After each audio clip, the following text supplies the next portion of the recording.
너희에게나 다른 사람에게나 판단받는 것이 내게는 매우 작은 일이라. 나도 나를 판단치 아니하노니 내가 자책할 아무것도 깨닫지 못하나 그러나 이를 인하여 의롭다함을 얻지 못하노라. 다만 나를 판단하실 이는 주시니라. 그러므로 때가 이르기 전 곧 주께서 오시기까지 아무것도 판단치 말라.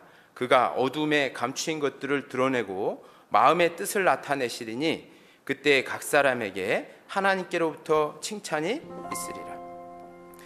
우리가 구원받은 이후에 주님 맡긴 복음을 우리 가족들에게 또 이웃들에게 또 온 세상에 전하며 살잖아요. 그런 의로운 일들을 하고 있을 때 많은 문제들이 생깁니다. 우리가 전하는 이방인들은 우리를 오해해서 우리를 음해하고 또 우리에게 폭력을 행사할 때도 있고 언어의 폭력을 행사할 때도 있습니다. 인격적인 수모를 받을 때도 있고 참 많은 일들이 벌어지죠. 뿐만 아니라 교회 안에서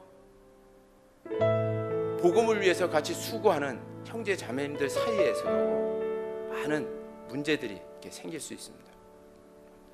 복음을 전하니까 문제가 생기는 거예요. 소가 없으면 구유는 깨끗하거니와 소의 힘으로 얻는 것이 많다고 말씀하셨죠. 아니, 소가 없으면 깨끗해요. 아무 일이 안 벌어집니다. 구유는 청소할 일이 없어요. 우리가 복음을 전하지 않으면 아무 일도 문제도 없습니다.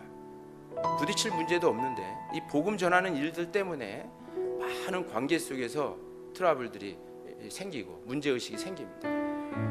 바울 사도도 고린도에 복음을 전할 때 이 육신에 빠져있던 이 고린도 성도들, 우리 고린도 전서 한번 읽어보십시오.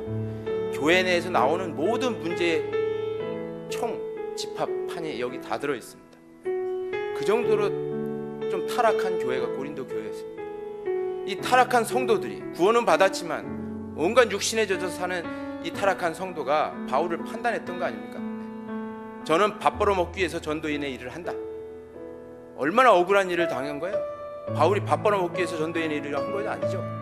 바울은 육신의 조건이 자기 육신의 모든 것들을 충족할 수 있도록 아주 훌륭한 육신적인 사람이었습니다. 가말리엘 문화생이었고 히브리인 중에 히브리인이었고 베냐민 지파 왕족이었고 율법으로는 흠이 없었고 바리새인이었습니다.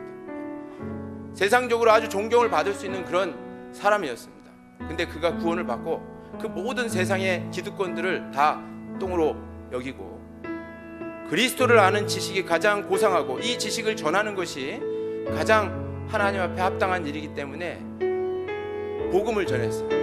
이 복음을 전하면 복음 전함을 받은 사람에게 육신의 것을 받을 수 있는 권리가 있죠, 그죠? 그런데 그 모든 것도 다 포기하고 바울은 장막을 짓는 자기 직업을 가지고 전도비를 벌었어요. 그걸 벌어서 고린도 성도를 공개를 하고 그들을 구원하게 했던 사람이었습니다. 그런데 오해가 왔었죠. 바울은 밥 벌어먹기 위해서 전도할 인의 일을 한다. 그 판단을 받았을 때 아마 저 같은 애송이었으면 그거 아니다 하고 막 봐라 통장 갖다 와서 보여주고 막 이렇게 했을지도 모르겠어요. 근데 바울은 그것에 대해서 아주 매우 작은 일이다 이렇게 생각한 거예요. 여기 3절에 보면 너희에게나 다른 사람에게나 판단받는 것이 내게는 매우 작은 일이라.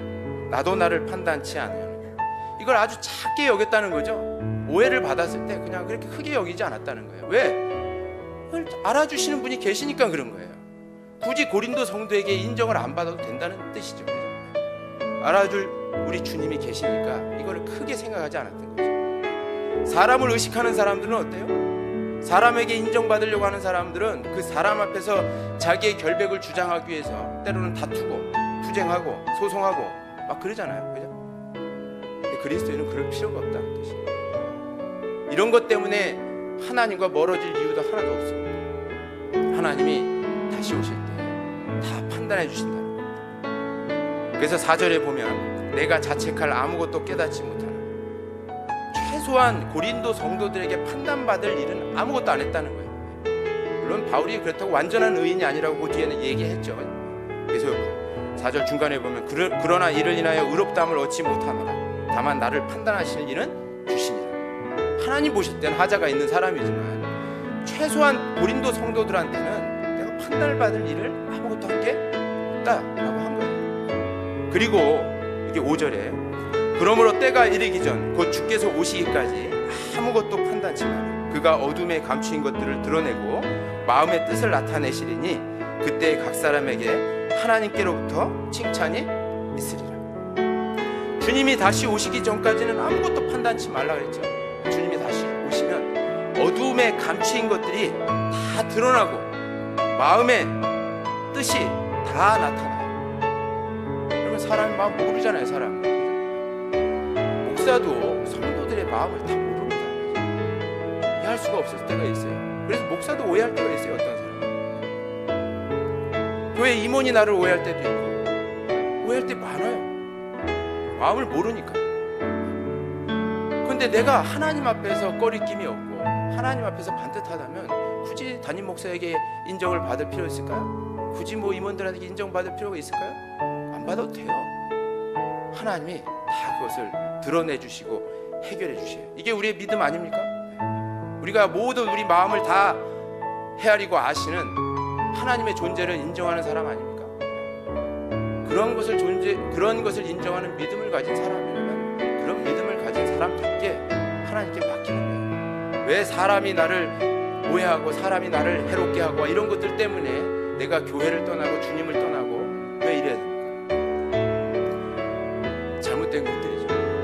우리가 세상 사람들한테 복음을 전할 때도 또 마찬가지로 오해를 받게 됩니다. 이번에도 수양에 가서 상담을 하는데 그때 뭐 기독교 종교인이에요. 오랫동안 믿었던 사람인데 우리 교회를 와서 이게 무슨 밥벌이 하는 것처럼 이야기를 하는 거예요.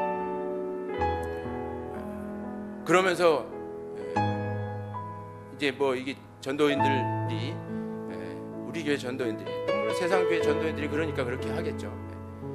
우리 교회 전도인들이 이렇게 막 크게 막 아주 시스테마틱하게 막 하는 것들이 아주 뭐 사업의 수완으로 잘 연구해서 이렇게 한다. 이렇게 막 얘기를 하는 거예요. 참 그런 조롱을 받을 때도 있잖아요. 근데 굳이 그런 걸 뭐 항변할 이유가 있을까요?